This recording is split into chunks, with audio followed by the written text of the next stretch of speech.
북한이 최근 군사 분계선 인근에서 대전차 방벽을 만드는 등 군사 활동을 강화하고 있습니다.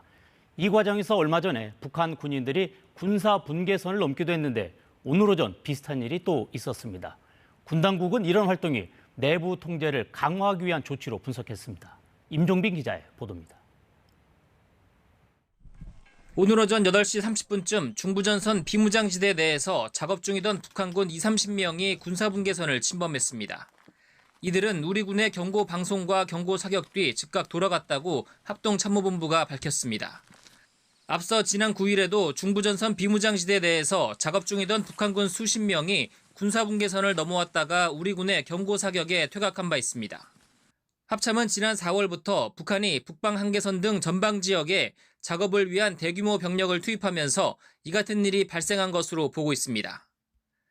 작업 내용은 경계력 보강을 위한 불모지 조성과 지뢰 매설, 전술도로 보강, 대전차 방벽으로 보이는 구조물 설치 등 다양한 형태라고 합참은 설명했습니다.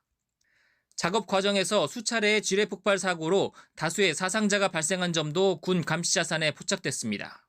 앞서 북한은 지난해 11월 국방성 명의로 9.19 군사합의 파기를 발표한 이후 철수한 GP를 복원하고 남북 연결도로 일대에 지뢰를 매설했습니다.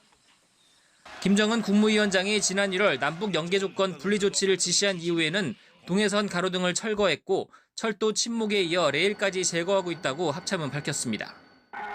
합참은 북한의 이 같은 활동이 북한 군과 주민의 월남과 귀순 차단 등 내부 통제력을 강화하기 위한 조치로 보인다고 분석했습니다.